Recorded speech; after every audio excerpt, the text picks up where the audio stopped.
Hi friends, ಎಲ್ಲರಿಗೂ ನಮಸ್ತೆ. I hope ನೀವೆಲ್ಲರೂ ತುಂಬ ಚೆನ್ನಾಗಿದ್ದೀರಾ ಅಂತ ಭಾವಿಸ್ತಾ ಬನ್ನಿ ಇವತ್ತಿನ ಈ ಸೆಷನ್ನ ಸ್ಟಾರ್ಟ್ ಮಾಡೋಣ. 2 ಡೇಸ್ ಬ್ಯಾಕ್ ನಾನು ಕ್ವಶನ್ ಪೇಪರ್ ಅನಾಲಿಸಿಸ್ ಮಾಡ್ತೀವಿ ಅಂತ ಹೇಳಿದ್ದೆ, PCPS ಇದು ಡೀಟೇಲ್ ಆಗಿ. ಸೊ ಇವತ್ತು ಮೊದಲನೇ ಕ್ಲಾಸ್ ಆಗಿರುತ್ತೆ. ಎಲ್ಲರೂ ಇದರ ಯುಟಿಲೈಸ್ ಮಾಡಿಕೊಂಡು ಎಕ್ಸಾಮ್ನಲ್ಲಿ ಅತ್ಯಂತ ಹೆಚ್ಚು ಮಾರ್ಕ್ಸ್ಗಳನ್ನು ಗಳಿಸಲಿಕ್ಕೆ ಟ್ರೈ ಮಾಡಿ ಜಾಬ್ನ ತಗೊಳ್ಳಿ. ಎಲ್ರಿಗೂ ಒಳ್ಳೆಯದಾಗಲಿ. ಮತ್ತು ಏನಾದರೂ ಇಂಪಾರ್ಟೆಂಟ್ ಇನ್ಫಾರ್ಮೇಷನ್ ಇದ್ದರೆ ನಾವು ನಮ್ಮ ಟೆಲಿಗ್ರಾಮ್ ಮತ್ತು ವಾಟ್ಸಪ್ನಲ್ಲಿ ಶೇರ್ ಮಾಡ್ತಾ ಇರ್ತೀವಿ, ಅಲ್ಲಿಂದ ನೀವು ಇನ್ಫಾರ್ಮೇಷನ್ನ ಪಡ್ಕೋಬೋದು. ಸೊ ಬನ್ನಿ ಹಾಗಾದರೆ ಇವತ್ತಿನ ಕ್ವಶನ್ ಪೇಪರ್ನ ಡಿಸ್ಕಸ್ ಮಾಡೋಣ. ಇವತ್ತಿನ ಕ್ವಶನ್ ಪೇಪರ್ ಯಾವುದಪ್ಪ ಅಂದರೆ 2018ರ CRDR ಕ್ವಶನ್ ಪೇಪರ್ ಆಗಿರುತ್ತೆ. ಅರ್ಥ ಆಯ್ತಾ? ಹಾಗಾದರೆ ಬನ್ನಿ ಕ್ವಶನ್ಸ್ನ ಡೈರೆಕ್ಟಾಗಿ ನೋಡ್ತಾ ಹೋಗೋಣ. ಸೊ ಫಸ್ಟ್ ಕ್ವಶನ್ ನೋಡಿ, ಯಾವ ಕೇಂದ್ರ ಸರ್ಕಾರದ ಯೋಜನೆಯು ಸರ್ಕಾರಿ ಆರೋಗ್ಯ ಕೇಂದ್ರ ಮತ್ತು ಆಸ್ಪತ್ರೆಗಳಲ್ಲಿ ಗರ್ಭಿಣಿ ಸ್ತ್ರೀಯರಿಗೆ ಮುಕ್ತ ಆರೋಗ್ಯ ತಪಾಸಣೆಯನ್ನು ಒದಗಿಸುತ್ತದೆ? ಇದು ಕ್ವಶನ್. ಹಾಗಾದರೆ ಒಂದು ಸ್ಕೀಮ್ ಬಗ್ಗೆ ಮಾತಾಡ್ತಿದೆ ಕ್ವಶನ್ ಅಲ್ವಾ? ಸ್ಕೀಮ್ ಬಗ್ಗೆ ಮಾತಾಡ್ತಿದೆ. ಸೊ ಅಲ್ಲಿ option number A Beti Bachao Beti Padhao ಅಂತಕ್ಕಂಥ ಸ್ಕೀಮ್ ಇದೆ. ಆಪ್ಷನ್ ನಂಬರ್ ಬಿ ಪ್ರಧಾನಮಂತ್ರಿ ಸುರಕ್ಷಿತ್ ಮಾತೃತ್ವ ಅಭಿಯಾನ್ ಅಂತಕ್ಕಂಥದ್ದು ಎರಡನೇ ಆಪ್ಷನ್ ಇದೆ. ಆಪ್ಷನ್ ನಂಬರ್ ಸಿ ಪ್ರಧಾನಮಂತ್ರಿ ಉಜ್ವಲ ಯೋಜನೆ ಅಂತಕ್ಕಂಥದ್ದು option number C. Option number D ಪ್ರಧಾನಮಂತ್ರಿ ಮುದ್ರಾ ಯೋಜನಾ ಅಂತಕ್ಕಂಥದ್ದು. ಅರ್ಥ ಆಯ್ತಾ? ಸೊ ಇಲ್ಲಿ ಆನ್ಸರ್ನ ಡೈರೆಕ್ಟಾಗಿ ಹೇಳೋದಕ್ಕಿಂತ ಮುಂಚೆ ಇದು ಯೋಜನೆಗಳ ಬಗ್ಗೆ ಆಗಿರತಕ್ಕಂಥ ಕಾರಣದಿಂದ ಕ್ವಶನ್ ತುಂಬಾ ಇಂಪಾರ್ಟೆಂಟ್ ಆಗಿಬಿಡುತ್ತೆ ಎಕ್ಸಾಮಿನೇಷನ್ ದೃಷ್ಟಿಯಿಂದ. ಅದಕ್ಕೋಸ್ಕರ ನಾವು ಇದನ್ನು ಕ್ಲೀನಾಗಿ ಡೀಟೇಲಾಗಿ ನಾವು ನೋಡಬೇಕಾಗುತ್ತೆ. ಅರ್ಥ ಆಯ್ತಾ? ಹಾಗಾದರೆ ಬನ್ನಿ ಫ್ರೆಂಡ್ಸ್ ನೋಡೋಣ. First option number A Beti Bachao Beti Padhao ಯೋಜನೆ. ಬೇಟಿ ಬಚಾವೋ ಬೇಟಿ ಪಡಾವೋ ಯೋಜನೆಯು 2015ರಲ್ಲಿ ಜನವರಿ 22ಕ್ಕೆ ಹರಿಯಾಣದ ಪಾಣಿಪಟ್ನಲ್ಲಿ ಇದು ಲಾಂಚ್ ಮಾಡ್ತಾರೆ, ಇದನ್ನು ಉದ್ಘಾಟನೆ ಮಾಡ್ತಾರೆ. ಇದರ ಉದ್ದೇಶ ಏನಂತ ನಿಮಗೆ ಗೊತ್ತಿದೆಯಾ? ನೋಡಿ, ಹೆಣ್ಣು ಮಕ್ಕಳಿಗೆ ಅವರ ಆರೋಗ್ಯದ ಬಗ್ಗೆ ಕಾಳಜಿ ವಹಿಸಲಿಕ್ಕೆ ಪೌಷ್ಟಿಕಾಂಶಗಳ ಆಹಾರವನ್ನು ಪ್ರೊವೈಡ್ ಮಾಡೋದು ಅವರಿಗೆ, ಮತ್ತು ಇನ್ನೊಂದೇನಪ್ಪ ಅಂದರೆ ಅವರಿಗೆ ವಿದ್ಯಾಭ್ಯಾಸವನ್ನು ನೀಡುವುದು, ಮತ್ತು ಈ ಭ್ರೂಣ ಹತ್ಯೆ ಇಂಥ ಸಮಸ್ಯೆ ಇದೆಯಲ್ಲ ಭ್ರೂಣ ಹತ್ಯೆ, ಇದರನ್ನು ನಿಷೇಧ ಮಾಡೋದು. ಅರ್ಥ ಆಯ್ತಾ? ಮತ್ತು ಜೊತೆಗೆ main intention of this scheme ಏನಪ್ಪ ಅಂತ ಹೇಳಿದ್ರೆ ಲಿಂಗಾನುಪಾತವನ್ನು ಸುಧಾರಿಸೋದು. ಅರ್ಥ ಆಯ್ತಾ? ಈ ಸ್ಕೀಮ್ ಬಗ್ಗೆ ಇಷ್ಟು ತಿಳ್ಕೊಂಡ್ರೆ ಸಾಕು ಫ್ರೆಂಡ್ಸ್.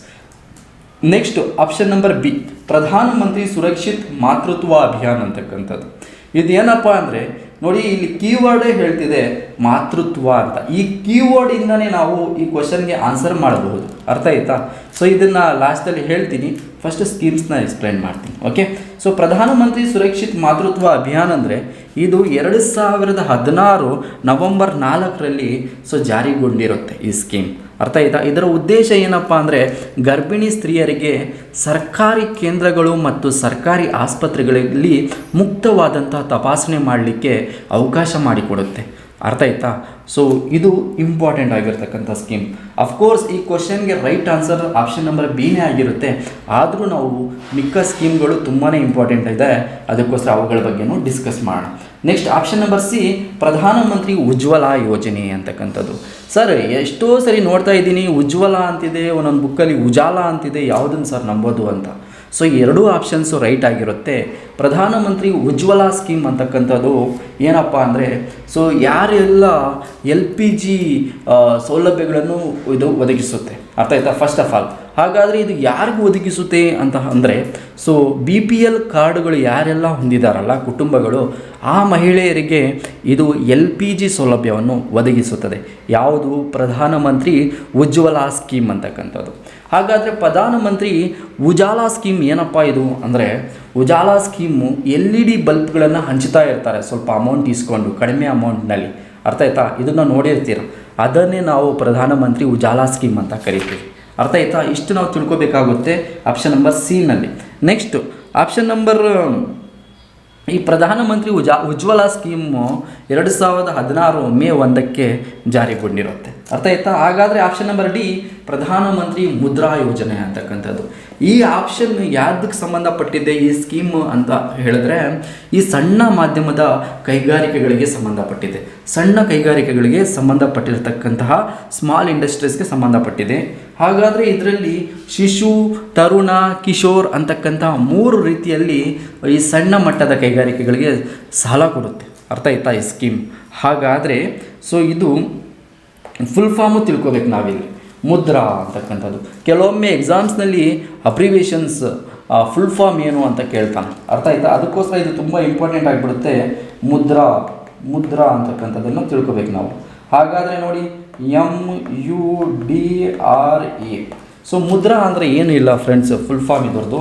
ಎಮ್ ಅಂದರೆ ನಾವೇನು ತಿಳ್ಕೊಬೇಕಂದ್ರೆ ಸೊ ಮೈಕ್ರೋ ಅಂತ ತಿಳ್ಕೊಬೇಕು. ಯು ಅಂದರೆ ಯೂನಿಟ್ಸ್ ಅಂತ ತಿಳ್ಕೊಬೇಕು. ಡಿ ಅಂದರೆ ಡೆವಲಪ್ಮೆಂಟ್ ಅಂತ ತಿಳ್ಕೊಬೇಕು. ನೆಕ್ಸ್ಟ್ ಆರ್ ಅಂದರೆ ರೀಫೈನಾನ್ಸಿಂಗ್ ಅಂತ ತಿಳ್ಕೊಬೇಕು, ರೀಫೈನಾನ್ಸಿಂಗ್. ಓಕೆ. ಎ ಅಂದರೆ ಏಜೆನ್ಸಿ. ಇಷ್ಟು ನಾವು ತಿಳ್ಕೊಳ್ಳೇಬೇಕಾಗುತ್ತೆ ಫ್ರೆಂಡ್ಸ್, ಅರ್ಥ ಆಯ್ತಾ? ಇಷ್ಟು I think this is more than enough ಅಂತ ನಾನು ಭಾವಿಸ್ತೀನಿ. ಮತ್ತು ಈ ಮುದ್ರಾ ಸ್ಕೀಮ್ 2015 ಏಪ್ರಿಲ್ 8ಕ್ಕೆ ಜಾರಿಗೊಂಡಿರುತ್ತೆ. ಇಷ್ಟು ನಾವು ತಿಳ್ಕೊಂಡ್ರೆ ಸಾಕು ಫ್ರೆಂಡ್ಸ್, ಅರ್ಥ ಆಯ್ತಾ? ಹಾಗಾದರೆ ನೆಕ್ಸ್ಟ್ ಕ್ವಶನ್ಗೆ ಹೋಗೋಣ. ನೆಕ್ಸ್ಟ್ ಕ್ವಶನ್ ನೋಡಿ, 2018ರ ಫ್ರೆಂಚ್ ಓಪನ್ ಟೆನ್ನಿಸ್ ಟೂರ್ನಮೆಂಟ್ನಲ್ಲಿ ಪುರುಷರ ಸಿಂಗಲ್ಸ್ ಪ್ರಶಸ್ತಿಯನ್ನು ಗೆದ್ದವರು ಯಾರು ಅಂತಕ್ಕಂಥದ್ದು ಕ್ವಶನ್. ಹಾಗಾದರೆ ಇಲ್ಲಿ ಆಪ್ಷನ್ಸ್ ನೋಡೋಣ. Option number A Novak Djokovic ಅಂತಕ್ಕಂಥವ್ರು. Option number B Dominic Thiem ಅಂತಕ್ಕಂಥವ್ರು. Option number C Roger Federer ಅಂತಕ್ಕಂಥವ್ರು. ಇಲ್ಲಿ ಸ್ವಲ್ಪ ಟೈಪಿಂಗ್ ಮಿಸ್ಟೇಕ್ ಆಗಿದೆ, ರೋಜರ್ ಫೆಡರರ್ ಅಂತಕ್ಕಂಥದ್ದು, ರೋಜರ್ ಫೆಡರಲ್ ಅಲ್ಲ. So option number D Rafael Nadal ಅಂತಕ್ಕಂಥವ್ರು, ಅರ್ಥ ಆಯ್ತಾ? ಸೊ ಇಷ್ಟು ನಾವು ತಿಳ್ಕೊಬೇಕಾಗುತ್ತೆ ಇವ್ರ ಬಗ್ಗೆ. ಸೊ ಅದಕ್ಕೂ ಮುಂಚೆ ಇಲ್ಲಿ ಆನ್ಸರ್ನ ಹೇಳೋದಕ್ಕೂ ಮುಂಚೆ ನಾವು ಈ ಕ್ವಶನ್ ನೋಡಿ, ಓಲ್ಡ್ ಕ್ವಶನ್ ಆಗಿದೆ, ಇದು ಕರೆಂಟ್ ಅಫೇರ್ಸ್ ಕ್ವಶನ್, ಇದು ಓಲ್ಡ್ ಕ್ವಶನ್. ಸೊ ಅದಕ್ಕೆ ನಾವು ಇಲ್ಲಿ ಏನು ಮಾಡಬೇಕಪ್ಪ ಅಂದರೆ ಈ ಹಳೆ ಕ್ವಶನ್ನನ್ನೇ ಸೊ ಇಲ್ಲಿ 2018 ತೆಗೆದುಬಿಟ್ಟು 2022 ಹಾಕಿ ಹೊಸ ಕ್ವಶನ್ ಥರ ನಾವು ರೆಡಿ ಮಾಡಿಕೊಂಡು, ಸೊ ಇದು ತುಂಬ ಇಂಪಾರ್ಟೆಂಟ್. ಗ್ರ್ಯಾಂಡ್ ಸ್ಲಮ್ ಗೇಮ್ಸ್ ಅಂತ ಟೂರ್ನಮೆಂಟ್ಸ್ ಅಂತ ಕರಿತೀವಿ. ಇದಕ್ಕೆ ತುಂಬಾ ಇಂಪಾರ್ಟೆಂಟ್. ಇದು ಟೆನ್ನಿಸ್ ಟೂರ್ನಮೆಂಟ್ಸ್ ಆಗಿರುತ್ತೆ, ವರ್ಷಕ್ಕೆ 4 ಬಾರಿ ನಡೆಯುತ್ತೆ. ಸೊ ಎಕ್ಸಾಮಿನೇಷನ್ ದೃಷ್ಟಿಯಿಂದ ತುಂಬಾ ಇಂಪಾರ್ಟೆಂಟು. ಪ್ರತಿಯೊಂದು ಎಕ್ಸಾಮ್ನಲ್ಲೂ ಮೋರ್ ದೆನ್ 90% ಚಾನ್ಸಸ್ ಇದೆ ಈ ಕ್ವಶನ್ ಬರೋದು. ಅದಕ್ಕೋಸ್ಕರ ನಾನು ಇದರ ಬಗ್ಗೆ ಡೀಟೇಲ್ ಆಗಿ ನಿಮ್ಮ ಹತ್ರ ಶೇರ್ ಮಾಡಬೇಕು ಅಂತಲೇ ಬಯಸ್ತೀನಿ. ಹಾಗಾದರೆ ಬನ್ನಿ ನೋಡೋಣ.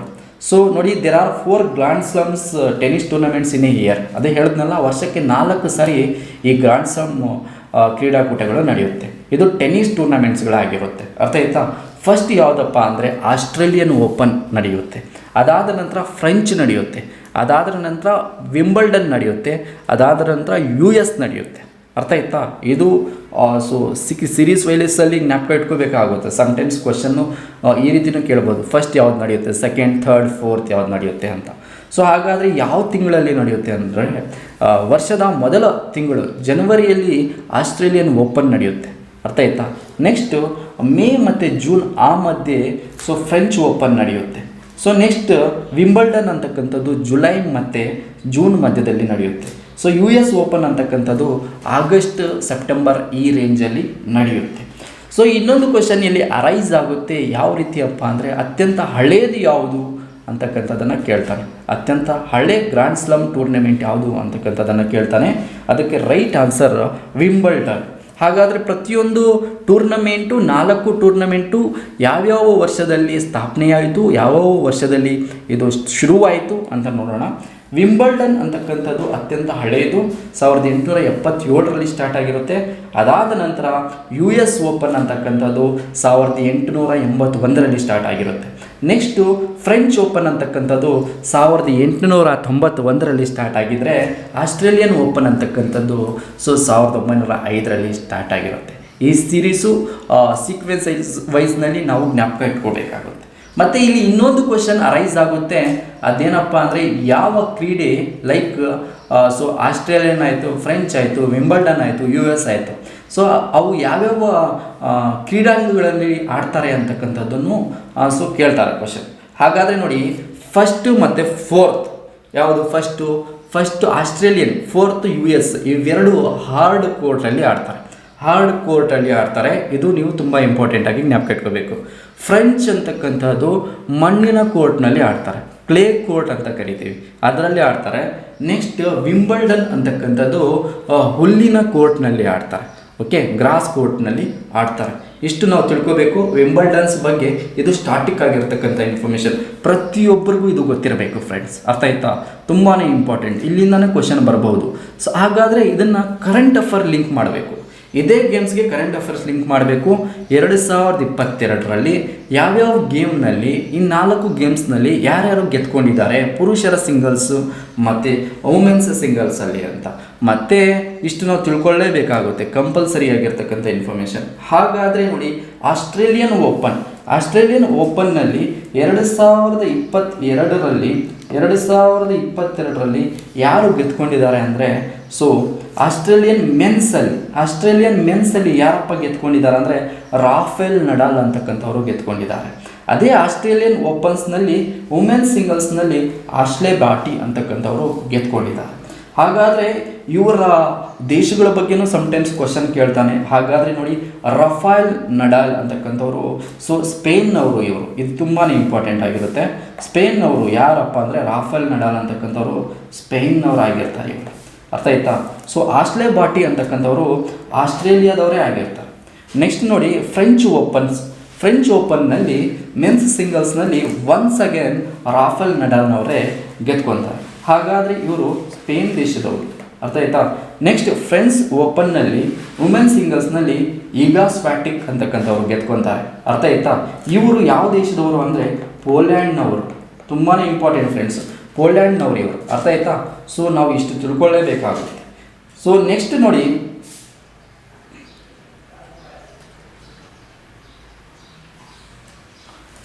ನೋಡಿ, ವಿಂಬಲ್ಡನ್ನಲ್ಲಿ ನೋವ್ಯಾಕ್ ಜೊಕೋವಿಕ್ನವರು ಗೆದ್ಕೊಳ್ತಾರೆ.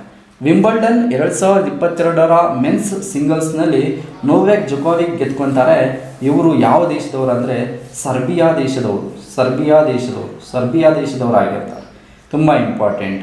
ನೆಕ್ಸ್ಟ್ ವಿಂಬಲ್ಡನ್ 2022ರ ಮಹಿಳೆಯರ ಸಿಂಗಲ್ಸ್ನಲ್ಲಿ ಎಲೆನಾ ರೈಬಕೀನಾ ಅಂತಕ್ಕಂಥವ್ರು ಗೆದ್ಕೊಳ್ತಾರೆ.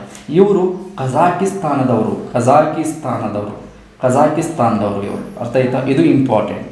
ನೆಕ್ಸ್ಟ್ US ಓಪನ್ನಲ್ಲಿ ಮೆನ್ಸ್ ಸಿಂಗಲ್ಸ್ 2022ರಲ್ಲಿ ಯಾರು ಗೆದ್ಕೊತಾರೆ ನೋಡಿ ಫ್ರೆಂಡ್ಸ್, ಇಲ್ಲಿ ಕಾರ್ಲೋಸ್ ಅಲ್ಕಾರೆಜ್ ಅಂತಕ್ಕಂಥವ್ರು ಸ್ಪ್ಯಾನಿಷ್ಗೆ ಬಿಲಾಂಗ್ ಆಗಿರ್ತಕ್ಕಂಥವ್ರು ಇವರು. ಅರ್ಥ ಆಯ್ತಾ? ಈಗಾ ಸ್ವ್ಯಾಟೆಕ್ ಅಂತಕ್ಕಂಥವ್ರು ಒನ್ಸ್ ಅಗೇನ್ ಪೋಲ್ಯಾಂಡ್ ದೇಶದವರು. ಅರ್ಥ ಆಯ್ತಾ? ಇಷ್ಟು ನಾವು ತಿಳ್ಕೊಬೇಕಾಗುತ್ತೆ. ಅರ್ಥ ಆಯ್ತಾ? ನೆಕ್ಸ್ಟ್ ನಾವು ಇಲ್ಲಿ ಐ ಥಿಂಕ್ ಎವ್ರಿಥಿಂಗ್ ಕವರ್ ಮಾಡಿದ್ದೀವಿ. ಅರ್ಥ ಆಯ್ತಾ? ನೆಕ್ಸ್ಟ್ ನೆಕ್ಸ್ಟ್ ಹಾಗಾದರೆ ಈ ಕ್ವಶನ್ಗೆ ರೈಟ್ ಆನ್ಸರ್ ಯಾವುದು ಅಂತ ನೀವೇ ಡಿಸೈಡ್ ಮಾಡಿ. ಅರ್ಥ ಆಯ್ತಾ ಫ್ರೆಂಡ್ಸ್? ಓಪನ್ 2022ರ ಟೂರ್ನಮೆಂಟ್ನ ಗೆದ್ಕೊಂಡವ್ರು ಯಾರಪ್ಪ ಅಂದರೆ ಇದಕ್ಕೆ ರೈಟ್ ಆನ್ಸರ್ ರಾಫೆಲ್ ನಡಾಲ್ ಆಗಿರುತ್ತೆ. ಇಷ್ಟು ತಿಳ್ಕೊಳ್ಳೇಬೇಕಾಗುತ್ತೆ ಫ್ರೆಂಡ್ಸ್. ಹಾಗಾದರೆ ನೋಡಿ, ನೆಕ್ಸ್ಟ್ ಕ್ವಶನ್ಗೆ ಹೋಗೋಣ. ದಿ ಇಂದಿರಾ ಮಿಲಿಟರಿ ಕವಾಯತು ಭಾರತ ಮತ್ತು ಡ್ಯಾಶ್ ದೇಶಗಳ ನಡುವೆ ನಡೆಯುತ್ತದೆ. Option number A Russia, option number B US, option number C UK, option number D Japan ಅಂತಕ್ಕಂಥದ್ದು. ಅದಕ್ಕೂ ಮುಂಚೆ ಇವಾಗ ನಾವು ಸ್ವಲ್ಪ ಇದರ ಬಗ್ಗೆ ಡೀಟೇಲಾಗಿ ತಿಳ್ಕೊಬೇಕಾಗುತ್ತೆ. ಇಂಗ್ಲೀಷಲ್ಲಿದೆ, ಹೆದರಬೇಡಿ, ನಾನು ಕನ್ನಡದಲ್ಲೇ ಹೇಳ್ತೀನಿ. The military exercise between Russia and India is known as Indira ಅಂತಕ್ಕಂಥದ್ದು. ಇದೊಂದು ಮಿಲಿಟರಿ ವ್ಯಾಯಾಮ ಆಗಿರುತ್ತೆ. ಯಾವ ದೇಶಗಳ ನಡುವೆ ಅಂದರೆ ಭಾರತ ಮತ್ತು ರಷ್ಯಾ ದೇಶಗಳ ನಡುವೆ ಒಂದು ಮಿಲಿಟರಿ ವ್ಯಾಯಾಮ ಆಗಿರುತ್ತೆ. ಅರ್ಥ ಆಯ್ತಾ? ಹಾಗಾದರೆ the Indira series of exercise began in 2003 was conducted as a bilateral naval exercise alternately between the two countries ಅಂತಕ್ಕಂಥದ್ದನ್ನು ಕರಿತೀವಿ. ನೌಕಾ ಸಮರಾಭ್ಯಾಸ ಇದೊಂದು ನೌಕಾ ಸಮರಾಭ್ಯಾಸ ಆಗಿರುತ್ತೆ. 2003ರಲ್ಲಿ ಇದು ಶುರುವಾಗಿರುತ್ತೆ. ಅರ್ಥ ಆಯ್ತಾ? ಸ್ಟಾರ್ಟ್ ಆಗಿರುತ್ತೆ. ಅರ್ಥ ಆಯ್ತಾ? ಹಾಗಾದರೆ ಇದು 2021ರಲ್ಲಿ 12ನೇ ಎಡಿಷನ್, ಇದ್ರದ್ದು 12ನೇ ಆವೃತ್ತಿ. ಎಲ್ಲಿ ನಡೆದಿದೆ ಅಂದರೆ ಪ್ರೌಡ್ ಬಾಯ್ ಅಂತಕ್ಕಂಥ ಪ್ಲೇಸ್. ಎಲ್ಲಿ ಅಂದರೆ ವೋಲ್ಗೋಗ್ರಾಡ್, ರಷ್ಯಾದಲ್ಲಿ ನಡೆದಿರತಕ್ಕಂಥದ್ದು. ಅರ್ಥ ಆಯ್ತಾ? ಇಷ್ಟು ನಾವು ತಿಳ್ಕೊಬೇಕಾಗುತ್ತೆ ಸಿಂಪಲ್ ಆಗಿ. ಇಂದಿರಾ ಅಂದರೆ ಏನಿಲ್ಲ, ಇಂದಿರಾ ಅಂದರೆ ಇಂಡಿಯಾ ಮತ್ತು ರಷ್ಯಾ ಅಂತಕ್ಕಂಥದ್ದು. IND ಅಂದರೆ ಇಂಡಿಯಾ, RA ಅಂದರೆ ರಷ್ಯಾ. ಇಷ್ಟು ತಿಳ್ಕೊಬೇಕಾಗುತ್ತೆ. 2003ರಲ್ಲಿ ಇದರ ಸ್ಥಾಪನೆ ಆಗಿರುತ್ತೆ, ಅಂದರೆ ಶುರುವಾಗಿರುತ್ತೆ. ರೀಸೆಂಟಾಗಿ 2021 12ನೇ ಎಡಿಷನ್ ಪ್ರೌಡ್ ಬಾಯ್ ರೇಂಜ್ ಅಂದರೆ ವೋಲ್ಗೋಗ್ರಾಡ್ನಲ್ಲಿ ರಷ್ಯಾದಲ್ಲಿ ನಡೆದಿರುತ್ತೆ. ಅರ್ಥ ಆಯ್ತಾ? ಇದೊಂದು ನೌಕಾ ಸಮರಾಭ್ಯಾಸ ಆಗಿರುತ್ತೆ. ಇಷ್ಟು ತಿಳ್ಕೊಂಡ್ರೆ ಸಾಕು. ಹಾಗಾದರೆ ಇದಕ್ಕೆ ರೈಟ್ ಆನ್ಸರ್ ಬಂದುಬಿಟ್ಟು ಭಾರತ ಮತ್ತು ರಷ್ಯಾದ ನಡುವೆ ನಡೆಯುವುದು. ಓಕೆ. ಹಾಗಾದರೆ ನೆಕ್ಸ್ಟ್ ಕ್ವಶನ್ ನೋಡೋಣ. ಕರ್ನಾಟಕ ಶಬ್ದವು ಇದರಿಂದ ನಿಷ್ಪತ್ತಿಗೊಂಡಿದೆ ಅಂತಕ್ಕಂಥದ್ದು. Option number A Karunadu, option number B ಕಾಲ್ನಾಡು, option number C Kemmangundi. Option number D Karnataka ದೇಶ ಅಂತಕ್ಕಂಥದ್ದು. ಫ್ರೆಂಡ್ಸ್ ಇಲ್ಲಿ ನೋಡಿ ಕರುನಾಡು ಇದಕ್ಕೆ ರೈಟ್ ಆನ್ಸರ್ ಬಂದ್ಬಿಟ್ಟು ಆಪ್ಷನ್ ನಂಬರ್ ಎ ಕರುನಾಡು ಅಂತಕ್ಕಂಥದ್ದು ರೈಟ್ ಆನ್ಸರ್. ಓಕೆ, ಕರುನಾಡು ಅಂದರೆ ಇಲ್ಲಿ ಅರ್ಥ ಏನು ಕೊಡುತ್ತೆ ಗೊತ್ತಾ, ಎತ್ತರದ ಪ್ರದೇಶ ಅಂತಕ್ಕಂಥದ್ದು ಅರ್ಥ. ಸೊ ಹಾಗಾದರೆ ಈ ಕರುನಾಡನ್ನು ಎರಡು ರೀತಿ ಡಿವೈಡ್ ಮಾಡ್ಬೋದು, ಕರು ಪ್ಲಸ್ ನಾಡು ಅಂತ. ಕರು ಪ್ಲಸ್ ನಾಡು ಅಂತಕ್ಕಂಥದ್ದು ಅರ್ಥ ಆಯ್ತಾ. ಕರು ಅಂದರೆ ನಮ್ಮ ಉತ್ತರ ಕರ್ನಾಟಕದಲ್ಲಿರ್ತಕ್ಕಂಥ ಕಪ್ಪು ಮಣ್ಣನ್ನು ಇದು ಇಂಡಿಕೇಟ್ ಮಾಡುತ್ತೆ, ಅರ್ಥ ಆಯ್ತಾ. ನಾಡು ಅಂದರೆ ಪ್ರದೇಶ, ಕರು ಪ್ಲಸ್ ನಾಡು ಕರುನಾಡು, ಅರ್ಥ ಆಯ್ತಾ. ಸೊ ನೆಕ್ಸ್ಟು ಇನ್ನೊಂದೇನಪ್ಪ ಅಂದರೆ ನಮ್ಮ ಕೃಷ್ಣಾ ನದಿ ಬಗ್ಗೆ ಯಾರಿಗೆಲ್ಲ ಗೊತ್ತಿಲ್ಲ ಹೇಳಿ. ಕೃಷ್ಣಾ ನದಿಯ ದಕ್ಷಿಣದ ಭಾರತವನ್ನು ಬ್ರಿಟಿಷರು ಕಾರ್ನಾಟಿಕ್ ಅಥವಾ ಕರ್ನಾಟಕ್ ಅಂತ ಕರೀತಿದ್ರು ಆಗಿನ ಕಾಲದಲ್ಲಿ. ಸೊ ಅದಕ್ಕೋಸ್ಕರ ಈ ಕರ್ನಾಟಕ ಎಂಬ ಹೆಸರು ಬಂದಿದೆ. ಹಾಗೆಯೇ ತಮಿಳಿನ ಅತ್ಯಂತ ಪವಿತ್ರವಾಗಿರ್ತಕ್ಕಂತಹ ಶಿಲಪ್ಪಾಧಿಕಾರಂ ಎಂಬ ಗ್ರಂಥದಲ್ಲೂ ಕರುನಾಟ್ ಎಂಬ ಪದ ಅಲ್ಲಿ ಬಳಕೆಯಾಗಿದೆ. ಅದರಿಂದ ಕರ್ನಾಟಕ ಎಂಬ ಹೆಸರು ಬಂದಿದೆ ಅಂತ ಹಲವಾರು ಜನ ಹೇಳ್ತಾರೆ. ಬೇಸಿಕ್ಕಾಗಿ ಕರ್ನಾಟಕ್ ಅಂದರೆ ಏನಪ್ಪ ಅಂದರೆ ಬೇಸಿಕಲಿ ಕರ್ನಾಟ್ ಅಂದರೆ ಏನಪ್ಪ ಅಂದರೆ ಎತ್ತರದ ಪ್ರದೇಶ, ಅರ್ಥ ಆಯ್ತಾ. ಇಷ್ಟು ನಾವು ತಿಳ್ಕೊಳ್ಳೇಬೇಕಾಗುತ್ತೆ ಫ್ರೆಂಡ್ಸ್, ಅರ್ಥ ಆಯ್ತು. ನೆಕ್ಸ್ಟ್ ಕ್ವಶನ್ ನೋಡೋಣ. ವಿಜಯನಗರ ಸಾಮ್ರಾಜ್ಯವು ಈ ಕದನದಲ್ಲಿ ಪರಾಜಿತಗೊಂಡಿತು, ಅರ್ಥ ಆಯ್ತಾ. ಆಪ್ಷನ್ ನಂಬರ್ ಎ ಇದಕ್ಕೆ ಏನಪ್ಪ ಹೇಳಿದ್ದಾರೆ ಅಂದರೆ ತಾಳಿಕೋಟೆ ಕದನ ಅಂತ ಹೇಳಿದ್ದಾರೆ. ಆಪ್ಷನ್ ನಂಬರ್ ಬಿ ಏನು ಹೇಳಿದ್ದಾರೆ ಅಂದರೆ ಮೈಸೂರು ಕದನ ಅಂತ ಹೇಳಿದ್ದಾರೆ. ಆಪ್ಷನ್ ನಂಬರ್ ಸಿ ಪಾಂಡ್ಯರು ಅಂತ ಹೇಳಿದ್ದಾರೆ. ಆಪ್ಷನ್ ನಂಬರ್ ಡಿ ವಿಜಯನಗರ ಅಂತ ಹೇಳಿದ್ದಾರೆ. ಇದಕ್ಕೆ ರೈಟ್ ಆನ್ಸರ್ ಬಂದ್ಬಿಟ್ಟು ತಾಳಿಕೋಟೆ ಕದನ. ವಿಜಯನಗರ ಸಾಮ್ರಾಜ್ಯವು 1565ರಲ್ಲಿ ಜನವರಿ 23ಕ್ಕೆ ಡಕ್ಕನಿನ ಸುಲ್ತಾನರು ಮತ್ತು ವಿಜಯನಗರದ ನಡುವೆ ಒಂದು ದೊಡ್ಡ ಕದನನೇ ನಡೆದು ಹೋಗುತ್ತೆ. ಎಲ್ಲಪ್ಪ ಅಂದರೆ ಬಿಜಾಪುರ ಜಿಲ್ಲೆಯ ತಾಳಿಕೋಟೆ ಎಂಬಲ್ಲಿ, ಅರ್ಥ ಆಯ್ತಾ. ಅದಕ್ಕೋಸ್ಕರ ಇದನ್ನು ತಾಳಿಕೋಟೆ ಕದನ ಅಂತ ಕರಿತೀವಿ. ಇದಕ್ಕೆ ಇನ್ನೊಂದು ಹೆಸರಿದೆ, ರಕ್ಕಸ ತಂಗಡಗಿ ಕದನ ಅಂತಕ್ಕಂಥದ್ದು. ರಕ್ಕಸ ತಂಗಡಗಿ ಕದನ ಅಂತಲೂ ಇದನ್ನು ಕರಿತೀವಿ. ತುಂಬ ಇಂಪಾರ್ಟೆಂಟ್ ಆಗಿರ್ತಕ್ಕಂಥ ಕದನ, ಅರ್ಥ ಆಯ್ತಾ. ವಿಜಯನಗರ ಸಾಮ್ರಾಜ್ಯ ಇಲ್ಲಿಗೆ ಅಂತ್ಯ ಆಗುತ್ತೆ, ಅರ್ಥ ಆಯ್ತಾ. ಹಾಗಾದರೆ ವಿಜಯನಗರ ಸಾಮ್ರಾಜ್ಯ ಯಾವಾಗ ಸ್ಥಾಪನೆ ಆಯಿತು ಅಂತಕ್ಕಂಥದ್ದು ನಾನು ಈ ಆನ್ಸರ್ನ ಕಮೆಂಟ್ಸ್ನಲ್ಲಿ ಬಯಸ್ತೀನಿ. ನೆಕ್ಸ್ಟ್ ಕ್ವಶನ್ ನೋಡೋಣ. ನೋಡಿ, ಇವಾಗ ಮೆಂಟಲ್ ಎಬಿಲಿಟಿ ಕ್ವಶನ್ಸ್ನ ಡಿಸ್ಕಸ್ ಮಾಡೋಣ. ಮೆಂಟಲ್ ಎಬಿಲಿಟಿ ಕ್ವಶನ್ಸ್ ತುಂಬಾ ಈಸಿ ಆಗಿರ್ತಕ್ಕಂಥ ಕ್ವಶನ್ಸ್ ಫ್ರೆಂಡ್ಸ್. ಇದರ ಬಗ್ಗೆ ನಾವು ತಲೆನೇ ಕೆಡಿಸ್ಕೋಬಾರ್ದು ಜಾಸ್ತಿ. ತಲೆ ಕೆಡಿಸ್ಕೋಬಾರ್ದು ಅಂದರೆ ಪ್ರಾಕ್ಟೀಸ್ ಮಾಡಬೇಕು, ಆಗಲ್ಲ ಅಂತ ಬಿಡಬಾರ್ದು, ಅರ್ಥ ಆಯ್ತಾ. ಈ ರೀತಿ ನಾನು ಹೇಳಕ್ಕೆ ಬರ್ತಾಯಿದ್ದೀನಿ. ಇಲ್ಲಿ ದಿಕ್ಕುಗಳ ಬಗ್ಗೆ ಒಂದು ಕ್ವಶನ್ ಇದೆ. ದಿಕ್ಕುಗಳ ಬಗ್ಗೆ ನಾವು ಎಷ್ಟೇ ಎಕ್ಸ್ಪರ್ಟ್ಸ್ ಆಗಿದ್ರು ನಾವು ಫಸ್ಟು ನಮಗೆ ಗೊತ್ತಿರೋದು ಬೇಸಿಕ್ ದಿಕ್ಕುಗಳು, 4 ದಿಕ್ಕುಗಳು. ಅವು ಯಾವ್ಯಾವ 4 ದಿಕ್ಕುಗಳು ಅಂತ ನೋಡೋಣ ಬನ್ನಿ, ಅರ್ಥ ಆಯ್ತಾ. ಫಸ್ಟ್ ನೋಡಿ, ಇದು ಉತ್ತರ ಆಗಿರುತ್ತೆ, ಇದು ದಕ್ಷಿಣ ಆಗಿರುತ್ತೆ, ಇದು ಪೂರ್ವ ಆಗಿರುತ್ತೆ, ಇದು ಪಶ್ಚಿಮ ಆಗಿರುತ್ತೆ ಅಲ್ವಾ ಫ್ರೆಂಡ್ಸ್. ಓಕೆ, ಹಾಗಾದರೆ ಇಲ್ಲಿ ನೋಡಿ ಕ್ವಶನ್ನ ನೋಡೋಣ. ಕ್ವಶನ್ನ ತೆಗೆದುಕೊಂಡೇ ಎಕ್ಸ್ಪ್ಲೇನ್ ಮಾಡ್ತೀನಿ ನೋಡಿ. 6 ಕಿಲೋಮೀಟರ್ ನಡೆದ ನಂತರ ನಾನು ಬಲಕ್ಕೆ ತಿರುಗಿದೆ. ಫಸ್ಟ್ ನಾನು 6 ಕಿಲೋಮೀಟರ್ ನಡಿಬೇಕು. ಫಸ್ಟ್ 6 ಕಿಲೋಮೀಟರ್ ನಡೆದ ನಂತರ ಇದು ನನ್ನ ಸ್ಟಾರ್ಟಿಂಗ್ ಪಾಯಿಂಟ್. ಇಲ್ಲಿಂದ ನಾನು 6 ಕಿಲೋಮೀಟರ್ ನಡೀತೀನಿ. 6 ಕಿಲೋಮೀಟರ್ ನಡೆದ ನಂತರ ನಾನು ಬಲಕ್ಕೆ ತಿರುಗ್ತೀನಿ. ಬಲಕ್ಕೆ ತಿರುಗಿ 2 ಕಿಲೋಮೀಟರ್ ಮತ್ತೆ ನಡೀತೀನಿ. 2 ಕಿಲೋಮೀಟರ್ ನಡೆದ ನಂತರ ನಾನು ಮತ್ತೆ ಎಡಕ್ಕೆ ತಿರುಗ್ತೀನಿ. ನೋಡಿ, ಎಡಕ್ಕೆ ತಿರುಗಿ 10 ಕಿಲೋಮೀಟರ್ ಮತ್ತೆ ಹೋಗ್ತೀನಿ. 10 ಕಿಲೋಮೀಟರ್ ಮತ್ತೆ ಹೋಗ್ತೀನಿ, ಅರ್ಥ ಆಯ್ತಾ. ಇವಾಗ ನನ್ನ ಇದು ಸ್ಟಾರ್ಟಿಂಗ್ ಪಾಯಿಂಟ್ ಆಗಿರುತ್ತೆ. This is my starting point, this is my ending point, ಅರ್ಥ ಆಯ್ತಾ. 10 ಕಿಲೋಮೀಟರ್ ನಡೆದ ನಂತರ ಕೊನೆಯಲ್ಲಿ ನಾನು ಉತ್ತರದತ್ತ ಚಲಿಸುತ್ತಿದ್ದೆ, ಅರ್ಥ ಆಯ್ತಾ. ಉತ್ತರದತ್ತನೇ ಚಲಿಸ್ತಾ ಇರೋದು, ಅರ್ಥ ಆಯ್ತಾ. ನಾನು ಯಾವ ದಿಕ್ಕಿನಿಂದ ಪ್ರಯಾಣ ಪ್ರಾರಂಭಿಸಿದ್ದೆ ಅಂತಕ್ಕಂಥದ್ದು ನಾನು ಐ ಥಿಂಕ್ ಇದನ್ನು ಸ್ವಲ್ಪ ಫಾಸ್ಟಾಗಿ ಹೇಳಿಬಿಟ್ಟು ಅನಿಸುತ್ತೆ. ಏನಿಲ್ಲ, ಕ್ವಶನ್ನ ಇನ್ನೊಂದ್ಸರಿ ಅರ್ಥ ಮಾಡಿಸ್ತೀನಿ ನೋಡಿ. 6 ಕಿಲೋಮೀಟರ್ ನಡೆದ ನಂತರ ನಾನು 6 ಕಿಲೋಮೀಟರ್ ಇಲ್ಲಿ ನೋಡಿ ಫ್ರೆಂಡ್ಸ್, ಇಲ್ಲಿ 6 ಕಿಲೋಮೀಟರ್ ನಾನು ನಡಿಬೇಕು. ಹೀಗೆ 6 ಕಿಲೋಮೀಟರ್ ನಡೆದ ನಂತರ ನಾನು ಇಲ್ಲಿ ಇರ್ತೀನಿ. ಇಲ್ಲಿಂದ ನಾನು ಬಲಕ್ಕೆ ತಗೊಂಡು 2 ಕಿಲೋಮೀಟರ್ ನಡಿಬೇಕು. ಈ ಕ್ವಶನ್ ಇದು 6 ಮಾರ್ಕ್ಸ್ ತುಂಬಾ ಇಂಪಾರ್ಟೆಂಟ್ ಆಗಿರುತ್ತೆ. 6 ಮಾರ್ಕ್ಸ್ ಹಾಕ್ಕೊಳ್ಳಿ, ಅರ್ಥ ಆಯ್ತಾ. ನಾನು ಬಲಕ್ಕೆ ತಿರುಗಿ 2 ಕಿಲೋಮೀಟರ್ ನಡೀತೀನಿ. ಬಲಕ್ಕೆ ತಿರುಗಿ 2 ಕಿಲೋಮೀಟರ್ ನಡೆದ ನಂತರ ಮತ್ತೆ ನಾನು ಎಡಕ್ಕೆ ತಿರುಗಿ 10 ಕಿಲೋಮೀಟರ್ ಹೋಗ್ತೀನಿ, ಅರ್ಥ ಆಯ್ತಾ. ಹಾಗಾದರೆ ಇದು ಕ್ವಶನ್ ಆಗಿರುತ್ತೆ. ನಾನು ಯಾವ ದಿಕ್ಕಿನಲ್ಲಿ ಪ್ರಯಾಣ ಪ್ರಾರಂಭಿಸಿದ್ದೆ ಅಂತಕ್ಕಂಥದ್ದನ್ನು ಕೇಳ್ತಿದ್ದಾನೆ. ಇಲ್ಲಿ ನೋಡಿ ಯಾವ ದಿಕ್ಕಿದು. ಇದು ಅಫ್ಕೋರ್ಸ್ ಇದು ದಕ್ಷಿಣನೇ ಆಗಿರುತ್ತೆ, ಅರ್ಥ ಆಯ್ತಾ. ಯಾವ ದಿಕ್ಕಿನಲ್ಲಿ ನನ್ನ ಪ್ರಯಾಣವನ್ನು ಪ್ರಾರಂಭಿಸಿದೆ? ದಕ್ಷಿಣದಲ್ಲಿ. ಮತ್ತು ನಾನು ಇವಾಗ ಯಾವ ದಿಕ್ಕಿನಲ್ಲಿದ್ದೀನಿ? ಉತ್ತರ ದಿಕ್ಕಿನಲ್ಲಿದ್ದೀನಿ. ಅರ್ಥ ಆಯ್ತಾ? ಇಷ್ಟೇ ಫ್ರೆಂಡ್ಸ್, ಸಿಂಪಲ್. ಅರ್ಥ ಆಯ್ತಾ? ತಲೆನೇ ಕೆಡಿಸ್ಕೊಬಿಡಿ, ತುಂಬ ಸಿಂಪಲ್ ಇದೆ. ಅರ್ಥ ಆಯ್ತಾ? ನೆಕ್ಸ್ಟ್ ಕ್ವಶನ್ನು ಬ್ಲಡ್ ರಿಲೇಷನ್ಶಿಪ್ಗೆ ಅಂದರೆ ರಕ್ತ ಸಂಬಂಧಗಳಿಗೆ ಸಂಬಂಧಪಟ್ಟಿರ್ತಕ್ಕಂಥ ಕ್ವಶನ್ 2018ರಲ್ಲಿ CIRDRನಲ್ಲಿ ಬಂದಿದೆ. ತುಂಬಾ ಸಿಂಪಲ್ ಇದೆ, ಏಕ್ದಮ್ ಸಿಂಪಲ್ ಇದೆ ಕ್ವಶನ್. ಹಾಗಾದರೆ ಆ ಕ್ವಶನ್ನ ನೋಡೋದಕ್ಕಿಂತ ಮುಂಚೆ ನಾವು ಏನು ತಿಳ್ಕೊಬೇಕಂದ್ರೆ ಇದರ ಸ್ವಲ್ಪ ಬೇಸಿಕ್ಸ್ನ ತಿಳ್ಕೊಬೇಕು. ಯಾವಾಗ ದಿಕ್ಕುಗಳ ಬಗ್ಗೆ ನಾವು ಕ್ವಶನ್ ಸಾಲ್ವ್ ಮಾಡಲಿಕ್ಕೆ 4 ದಿಕ್ಕುಗಳ ಬಗ್ಗೆ ತಿಳ್ಕೊಂಡ್ವೋ ಅದೇ ರೀತಿ ನಾವು ಇಲ್ಲಿ ಒಂದು ಫ್ಯಾಮಿಲಿ ಟ್ರೀ ಅಂತ ಇದೆ, ಸಿಂಪಲ್ ಆಗಿರ್ತಕ್ಕಂಥದ್ದು, ಅದನ್ನು ನಾವು ತಿಳ್ಕೊಬೇಕು. ಫ್ಯಾಮಿಲಿ ಟ್ರೀನ ತಿಳ್ಕೊಳ್ಳೋಣ ಬನ್ನಿ. ಸಿಂಪಲಾಗಿ ಹೇಳ್ಕೊಡ್ತೀನಿ, ತುಂಬಾ ಸಿಂಪಲಾಗಿ ಹೇಳ್ಕೊಟ್ಬಿಡ್ತೀನಿ ಫ್ಯಾಮಿಲಿ ಟ್ರೀನ. ಸೊ ನೋಡಿ, ಫಸ್ಟ್ ಇದು ನಾನು, ಇದು ನೀವು. ಅರ್ಥ ಆಯ್ತಾ? ನೀವು ಅಂತ ಬರ್ಕೊಳ್ಳಿ. ಇದನ್ನು ಲೆವೆಲ್ 1 ಅಂತ ಬರೀರಿ.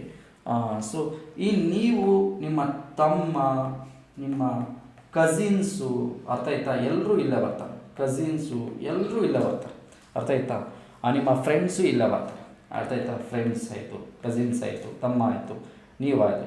ನೆಕ್ಸ್ಟ್ ಇದಕ್ಕಿಂತ ಸ್ವಲ್ಪ ಲೆವೆಲ್ 2ನಲ್ಲಿ ಮೇಲೆ ಹೋದರೆ ಇಲ್ಲಿ ತಂದೆ, ತಾಯಿ, ಚಿಕ್ಕಪ್ಪ,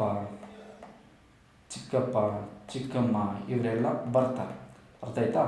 ಸೊ ನೆಕ್ಸ್ಟ್ ಅದಕ್ಕೂ ಒಂದು ಲೆವೆಲ್ ಹೆಜ್ಜೆ ಮುಂದೆ ಹೋದರೆ ಅವ್ರ ತಂದೆ ಅಂದರೆ ನಮ್ಮ ತಂದೆಯವರ ತಂದೆ ಅಂದರೆ ಅಜ್ಜ, ನಮಗೆ ಅಜ್ಜ, ಅಜ್ಜಿ, ಇವರೆಲ್ಲ ಬರ್ತಾರೆ. ಇವಾಗ ಲೆವೆಲ್ -1 ಮಾಡೋಣ. ಲೆವೆಲ್ -1 ಅಂದರೆ ಕೆಳಗಡೆ ಬರೋಣ. ಇಲ್ಲಿ ನಮ್ಮ ಮಕ್ಕಳು ಬರ್ತಾರೆ. ಅರ್ಥ ಆಯ್ತಾ? ನಮ್ಮ ತಮ್ಮನ ಮಕ್ಕಳು ಅವರೆಲ್ಲ ಬರ್ತಾರೆ. ಯಾರೆಲ್ಲ? ಓಕೆ. ಕಸಿನ್ಸ್ ಮಕ್ಕಳು, ಫ್ರೆಂಡ್ಸ್ ಮಕ್ಕಳು ಅವರೆಲ್ಲ ಇಲ್ಲಿ ಬರ್ತಾರೆ. ನಮಗಿಂತ ನೆಕ್ಸ್ಟ್ ಜನ್ರೇಷನ್ ಬರುವಂಥದ್ದು. ಅರ್ಥ ಆಯ್ತಾ? ಇದು ಫ್ಯಾಮಿಲಿ ಟ್ರೀ ಆಗಿರುತ್ತೆ. ಇಲ್ಲಿ ನಾನು ಸಿಂಪಲ್ಲಾಗಿ ಫಸ್ಟ್ ನೀವು ಇಲ್ಲಿ ಅಂದ್ಕೊಂಡು ನಿಮ್ಮನ್ನು ಕಂಪೇರ್ ಮಾಡಿಕೊಂಡು ನಿಮ್ಮ ಮೇಲೆ ಹೋದಂಗೆ ನಿಮ್ಮ ಡ್ಯಾಡಿ ಬರ್ತಾರೆ, ಅದ್ರ ಮೇಲೆ ಹೋದಂಗೆ ಅವರ ಅಪ್ಪ ಬರ್ತಾರೆ, ಅಂದರೆ ನಿಮ್ಮ ಅಜ್ಜ ಬರ್ತಾರೆ. ಅರ್ಥ ಆಯ್ತಾ? ಅದೇ ರೀತಿ ನಿಮ್ಮ ಕೆಳಗಡೆ ಅಂದರೆ ನಿಮ್ಮ ಮಕ್ಕಳು ಬರ್ತಾರೆ, ನಿಮ್ಮ ಫ್ರೆಂಡ್ಸ್ ಮಕ್ಕಳು, ನಿಮ್ಮ ಕಸಿನ್ಸ್ ಮಕ್ಕಳು, ಫ್ರೆಂಡ್ಸ್ ಮಕ್ಕಳು, ತಮ್ಮನ ಮಕ್ಕಳು ಅವರೆಲ್ಲ ಬರ್ತಾರೆ. ಇದು ಫ್ಯಾಮಿಲಿ ಟ್ರೀ. ನಾನು ತುಂಬ ಸಿಂಪಲ್ಲಾಗಿ ಎಕ್ಸ್ಪ್ಲೈನ್ ಮಾಡೋಕ್ಕೆ ಟ್ರೈ ಮಾಡಿದ್ದೀನಿ, ನಮ್ಮನ್ನ ಎಕ್ಸಾಂಪಲ್ ತೊಗೊಂಡು. ಅರ್ಥ ಆಯ್ತಾ? ಇಲ್ಲಿ ಮತ್ತೊಂದು ವಿಷಯನ ನಾನು ನಿಮಗೆ ಹೇಳಬೇಕು. ಏನಪ್ಪ ಅಂದರೆ ಸಿಂಪಲ್ಲು ಸಂಬಂಧಗಳನ್ನು ಯಾವ ರೀತಿ ಇಂಡಿಕೇಟ್ ಮಾಡ್ತೀವಿ ಅಂತ ತಿಳ್ಕೊಬೇಕು. ಸಪೋಸ್ ಕಪಲ್ಸ್ ಆಗಿದ್ದರೆ ಎ ಗಂಡ ಆಗಿರ್ತಾನೆ, ಬಿ ಹೆಂಡತಿ ಆಗಿರ್ತಾರೆ. ಇವರಿಬ್ಬರನ್ನ ಯಾವ ರೀತಿ ರಿಲೇಷನ್ಶಿಪ್ ಕೊಡಬೇಕಂದ್ರೆ ಇಂಟು ಮಾರ್ಕಿಂದ ನಾವು ಗುರುತಿಸಬಹುದು. ಅರ್ಥ ಆಯ್ತಾ? ಅದೇ ರೀತಿ ಬ್ರದರ್ ಸಿಸ್ಟರ್ ರಿಲೇಷನ್ಶಿಪ್ನ ಯಾವ ರೀತಿ ಐಡೆಂಟಿಫೈ ಮಾಡ್ತೀವಿ ಅಂದರೆ ಎ ಬಿಗೆ ಬ್ರದರ್ ಆಗಿರ್ತಾನೆ ಅಂದರೆ ನೋಡಿ ಇಲ್ಲಿ ಈ ರೀತಿ ಮೈನಸ್ ಡ್ಯಾಶ್ ಆಗಬೇಕು. ಅರ್ಥ ಆಯ್ತಾ? ಇಷ್ಟು ತಿಳ್ಕೊಬೇಕಾಗುತ್ತೆ. ಅರ್ಥ ಆಯ್ತಾ? ಇಷ್ಟು ನಾವು ತಿಳ್ಕೊಂಡ್ರೆ ಸಾಕು. ಮ್ಯಾಕ್ಸಿಮಮ್ ಇದರಲ್ಲೇ ನಾವು ಕವರ್ ಮಾಡಬಹುದು. ಬ್ರದರ್ ಆಯಿತು, ಬ್ರದರ್ಗೂ ಡ್ಯಾಶೇ. ಕಸಿನ್ಸ್ಗೆ, ಫ್ರೆಂಡ್ಸ್ಗೆ ಎಲ್ಲ ಡ್ಯಾಶೇ ಹಾಕ್ಕೋಬೋದು. ಅರ್ಥ ಆಯ್ತಾ? Based on question. ಇಷ್ಟು ತಿಳ್ಕೊಂಡ್ರೆ ರಿಲೇಷನ್ಶಿಪ್ನ ಗುರುತಿಸೋ ಸಿಂಬಲ್ಸು ಮತ್ತು ಈ ಫ್ಯಾಮಿಲಿ ಟ್ರೀ ಇಷ್ಟು ನಾವು ತಿಳ್ಕೊಂಡ್ರೆ, ಇದನ್ನು ನಾನು ಕ್ಲೀನಾಗಿ ಡೀಟೇಲಾಗಿ ಮೆಂಟಲ್ ಎಬಿಲಿಟಿಯಲ್ಲಿ ಇನ್ನೂ ಡೆಪ್ತಾಗಿ ಹೇಳ್ಕೊಡ್ತೀನಿ. ಬಟ್ ಆ್ಯಸ್ ಇಫ್ ನಾವು ಕ್ವಶನ್ ಪೇಪರ್ಗೆ ತಕ್ಕಂತೆ ನೋಡೋಣ. ಹಾಗಾದರೆ ಇಷ್ಟು ನಾವು ತಿಳ್ಕೊಂಡ್ವಿ. ಫಸ್ಟ್ ಸೊಲ್ಯೂಷನ್ ಯಾವ ರೀತಿ ಮಾಡಬೇಕು ಇದಕ್ಕೆ ಅಂದರೆ ನಾವು ಏನೂ ನೋಡಬಾರ್ದು. ಈ ಕ್ವಶನ್ ಫಸ್ಟ್ ನೋಡಿದ ತಕ್ಷಣವೇ ಇಲ್ಲಿ ನೋಡಿ ಸಿಂಪಲ್ಲಾಗಿ ಇಲ್ಲಿ ABEC ಅಂತಕ್ಕಂಥ ವ್ಯಕ್ತಿಗಳಿದ್ದಾರೆ. ಮತ್ತು ಬೇರೆ ಯಾರಾದರೂ ಇದ್ದಾರಾ? ಇಲ್ಲಿ ACBE ಸರಿ, ಇಲ್ಲಿ 4 ವ್ಯಕ್ತಿಗಳಿದ್ದಾರೆ. ಆ 4 ವ್ಯಕ್ತಿಗಳ ಹೆಸರುಗಳು ಬರ್ಕೋಬೇಕು. ABE ಮತ್ತು EE ಮತ್ತು C, ಇಷ್ಟೇ ಜನ ವ್ಯಕ್ತಿಗಳಿದ್ದಾರೆ. ಅರ್ಥ ಆಯ್ತಾ? ಹಾಗಾದರೆ ಇವಾಗ ನಾವು ನೋಡಬೇಕು ಏನು ಕ್ವಶನ್ ಹೇಳ್ತಿದ್ದಾರೆ ಅಂತ. ಫಸ್ಟ್ ಇವಾಗ ಕ್ವಶನ್ನ ಓದಬೇಕು ನಾವು. ಎಯು ಬಿಯ ಪತಿಯಾಗಿರುತ್ತಾನೆ ಅಂತಕ್ಕಂಥದ್ದು. ಹಾಗಾದರೆ ಇಲ್ಲಿ ಇನ್ನೊಂದು ಹೇಳೋದು ಮರ್ತದೆ. ಇಲ್ಲಿ ಪುರುಷ ಆಗಿದ್ದರೆ ಅವನು ಎ ಪುರುಷ ಆಗಿದ್ದರೆ ಇಲ್ಲಿ A+ ಅಂತ ಬರ್ಕೋಬೇಕು. ಅದೇ ಎ ಮಹಿಳೆ ಆಗಿದ್ದರೆ ಒಂದು ವೇಳೆ A- ಅಂತ ಬರ್ಕೋಬೇಕು. ಅರ್ಥ ಆಯ್ತಾ? ನೋಡಿ ಇವಾಗ ನೋಡಿ ಕ್ವಶನ್ ಮಾಡೋಣ. ಎಯು ಬಿಯ ಪತಿಯಾಗಿರುತ್ತಾನೆ ಅಂದರೆ ಎ ನೋಡಿ ನಮ್ಗೆ ಗೊತ್ತಾಯಿತು ಏನಪ್ಪ ಗೊತ್ತಾಯಿತು. ಎ ಬಿಯ ಪತಿ ಅಂದರೆ A+ ಆಗಿರ್ತಾನಲ್ಲ, B- ಆಗಿರ್ತಾರಲ್ಲ. ಪತಿ ಅಂದರೆ ರಿಲೇಷನ್ಶಿಪ್ ಯಾವ ರೀತಿ ಬೆಳೆಸ್ತೀರಾ? ಇಂಟು ಮಾಡಿದ್ರಲ್ಲ, ಇಷ್ಟೇ ಅಲ್ಲ, ಇಷ್ಟು ಗೊತ್ತಾಯ್ತಾ? ನೋಡಿ ಇಲ್ಲಿವರೆಗೂ ಮುಗಿಸ್ಬಿಟ್ವಿ ಕ್ವಶನ್. ನೆಕ್ಸ್ಟ್ ನೋಡಿ, ಇಯು ಸಿಯ ಮಗಳಾಗಿರುತ್ತಾಳೆ ಅಂತ. ಸೊ ನಮಗೆ ಗೊತ್ತಿಲ್ಲ, ಇಲ್ಲಿ ಎ ಮತ್ತು ಬಿಗೆ ಲಿಂಕ್ ತಪ್ತಾ ಇದೆ ಇಲ್ಲಿ. ಸೊ ಇಲ್ಲಿ ನೋಡಿ ಈ ರೀತಿ ಡ್ಯಾಶ್ ಆಗಿಬಿಡಿ, ಎ ಮತ್ತು ಬಿ ಮುಗ್ದೋಯ್ತು. ಇವಾಗ ಮಿಕ್ಕಿರೋದು ಇ ಮತ್ತು ಸಿ.